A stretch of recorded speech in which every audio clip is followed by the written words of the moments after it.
Hi all, chart വിത്ത് TSP എല്ലാവർക്കും സ്വാഗതം. എൻ്റെ പേര് അനീഷാണ്. അപ്പോൾ നമ്മൾ ഇന്ന് ടെലിഗ്രാം ഗ്രൂപ്പിൽ ഒരു ട്രേഡ് ഇട്ടിട്ടുണ്ടായിരുന്നു. ബട്ട് ആ ട്രേഡ് അതൊരു പ്രോപ്പർ നമ്മളൊരു സെറ്റപ്പ് വഴിയാണ് ചെയ്യുന്നത്. അത് പല എൻട്രി ടൈപ്പ് ഉണ്ട്.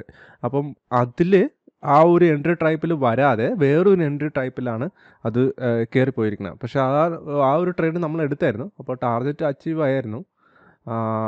അപ്പം അത് ഞാൻ ജസ്റ്റ് ഒന്ന് കാണിച്ചു തരാം. അപ്പം ഈ ഒരു ശരിക്കും പറഞ്ഞാൽ നമ്മൾ ഇവിടെ വരപ്പോഴാണ് എടുക്കേണ്ടത്. അപ്പം ഇത് ഇവിടെ വന്നു അതിനുശേഷം വീണ്ടും ഒരു ഈക്വൽ ലോയിനെ CP കണ്ടപ്പോൾ നമ്മൾ ഇവിടുന്ന് എൻ്റർ ചെയ്തു. ഈ ഒരു ക്യാൻഡിൽ വെച്ച ശേഷം ഇവിടെ ഒരു ക്യാൻഡിൽ വെച്ച ശേഷം നമ്മൾ എൻ്റർ ചെയ്തു. അപ്പം നമുക്കറിയായിരുന്നു അഥവാ SL അടിച്ചാൽ എനിക്ക് ഇവിടെ ഒരു 10 പോയിൻ്റേ ഉള്ളൂ. അപ്പം ഞാൻ ഇവിടെ വന്ന് വീണ്ടും എൻ്റർ ചെയ്യാമെന്ന് വിചാരിച്ചു. അപ്പം ഞാൻ ഇത് കണ്ടപ്പോൾ തന്നെ ഞാൻ എൻട്രി ചെയ്തായിരുന്നു. അപ്പോൾ ടാർഗറ്റ് ഈ ഒരു രാവിലെ ഉണ്ടാക്കിയ വലിയൊരു ക്യാൻഡിൽ നമ്മൾ നോക്കത്തില്ല. ആ ഒരു വേറൊരു മീൻസ് അതിന് ശേഷമുള്ള ഒരു ക്യാൻഡിലിൻ്റെ ഹൈ ആണ് ടാർഗറ്റ് വെച്ചിരുന്നത്. അത് കറക്റ്റ് അവിടെ ആ ടാർഗറ്റിൻ്റെ അവിടെ എത്തിയിരുന്നു. അത് ടാർഗറ്റ് 1 ടാർഗറ്റ് 2 കൊടുത്തായിരുന്നു.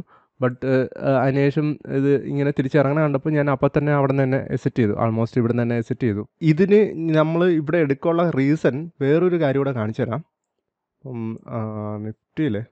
നിഫ്റ്റിയിൽ കറക്റ്റ് എക്സ്ട്രീം ഓർഡർ ബ്ലോക്കിൽ നമുക്ക് COH വെച്ച ശേഷം ഈ കറക്റ്റ് ആ എക്സ്ട്രീം ഓർഡർ ബ്ലോക്കിൽ നമുക്ക് ഇവിടെ നിന്നൊരു എൻട്രി ഉണ്ടായിരുന്നു നിഫ്റ്റിയിൽ. അപ്പോൾ ഞാൻ ബാങ്ക് നിഫ്റ്റിയിലെടുത്തു, നിഫ്റ്റിയിൽ ഞാൻ ഹെവി ക്വാണ്ടിറ്റി മീൻസ് നല്ലൊരു അഗ്രസീവായിട്ടാണ് ഞാൻ എൻട്രി എടുത്തത് നിഫ്റ്റിയിൽ. ബട്ട് ബാങ്ക് നിഫ്റ്റിയിൽ ഞാൻ അത്രയും ക്വാണ്ടിറ്റി കയറിയില്ല. കാരണം SL അടിക്കാൻ ചാൻസ് കൂടുതലാണ്. കാരണം ഇവിടെയാണ് അതിൻ്റെ ഒരു എക്സ്ട്രീം OB വരണത്. അപ്പം ഈ ടൈം നോക്കിയാൽ മതി. ഈ ഒരു ഇത് കണ്ടോ 10:34.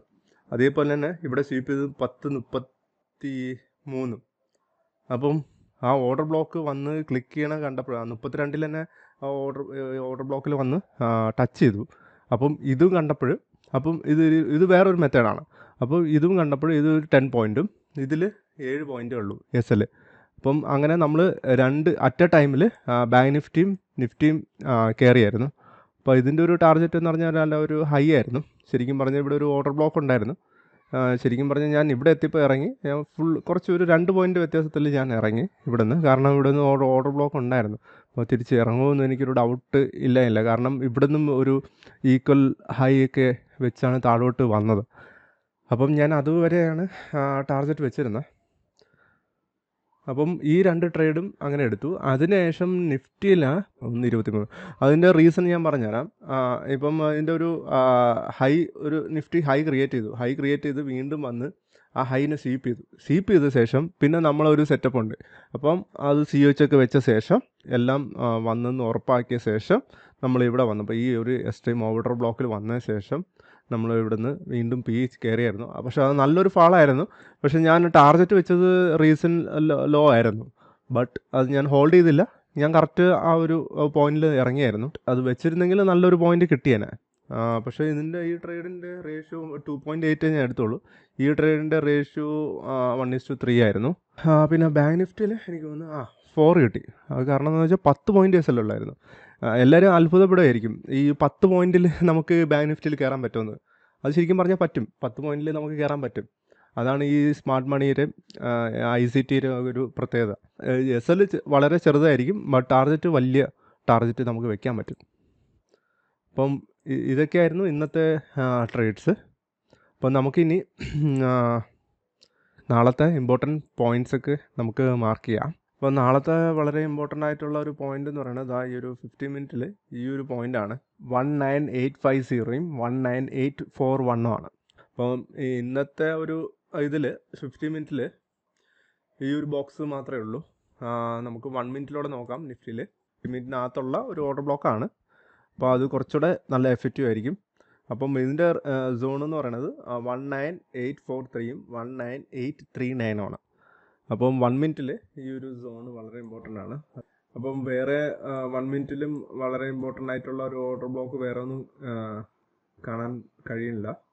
അപ്പം ഈ 50 മിനിറ്റിൽ 50 മിനിറ്റും 1 മിനിറ്റിലും അത് ഒരേ സോണാണ്. അപ്പം കൂടുതലും റിയാക്ട് ചെയ്യാൻ സ്ഥലമുള്ള ഈ ഒരു റിയാക്ഷൻ ഏരിയ ആയിരിക്കും.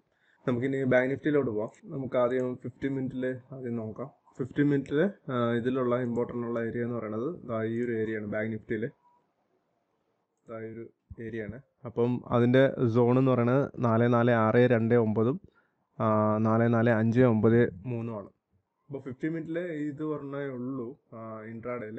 കാരണം ബാക്കിയെല്ലാം പ്രോപ്പർ ഓർഡർ ബ്ലോക്ക് ഒന്നും അല്ല. അതേപോലെ തന്നെ നമുക്ക് 1 മിനിറ്റിൽ നോക്കാം. അപ്പം 1 മിനിറ്റിൽ ഈ ഒരു സോണ് 50 മിനിറ്റിനകത്ത് തന്നെ വന്നിട്ടുണ്ട്. അപ്പം അതിൻ്റെ ഒരു സോൺ എന്ന് പറഞ്ഞത് 44621 44609 ഇതാ ഇവിടെ ഒരെണ്ണമുണ്ട്.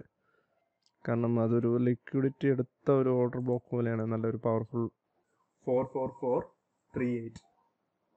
പിന്നെ പറഞ്ഞത് 44410 ആണ്. അപ്പം ഈ രണ്ട് സോണും 1 മിനിറ്റിലുള്ള സോണ് വളരെ ഇമ്പോർട്ടൻ്റ് ആണ്. അപ്പോൾ ഇതൊക്കെയാണ് വളരെ ഇമ്പോർട്ടൻ്റ് ആയിട്ടുള്ള ബാങ്ക് നിഫ്റ്റിയിലുള്ള ഇമ്പോർട്ടൻ്റ് ഉള്ള ഏരിയയാണ്. പിന്നെ ഞാൻ വേറൊരു കാര്യം കാണിച്ചു തരാം. രാവിലെ എന്താ സംഭവിച്ചതെന്ന് പറഞ്ഞാൽ, നമ്മൾ പണ്ട് നേരത്തെ ഒരു ഇതേപോലെ നമ്മൾ 50 മിനിറ്റിൽ 1 മിനിറ്റിലുള്ള ഓർഡർ ബ്ലോക്ക് നമ്മൾ നേരത്തെ വരച്ച് വെച്ചിട്ടുണ്ടായിരുന്നു. എന്ന് വെച്ചാൽ എന്നാന്ന് 13 ഒക്ടോബറിൽ വരച്ചിട്ട ഒരു ഓർഡർ ബ്ലോക്ക്. പ്രീവിയസ് വീഡിയോസൊക്കെ കണ്ടു കഴിഞ്ഞാൽ നമുക്ക് മനസ്സിലാവും. അതിൽ ഞാൻ പറഞ്ഞായിരുന്നു. ഇന്ന് ആ മാർക്കറ്റ് കറക്റ്റ് ആ ഒരു ഓർഡർ ബ്ലോക്ക്, ആ 1 മിനിറ്റിലുള്ള ഓർഡർ ബ്ലോക്ക് ടച്ച് ചെയ്ത ഉടനെ തന്നെ ആ മാർക്കറ്റിൻ്റെ റിയാക്ഷൻ കണ്ടോ? അതിനുശേഷം അതിൻ്റെ മുകളിൽ സസ്റ്റെൻഡ് ചെയ്യാൻ പറ്റിയില്ല, മാർക്കറ്റ് വീഴുകയായിരുന്നു. Thank you for watching.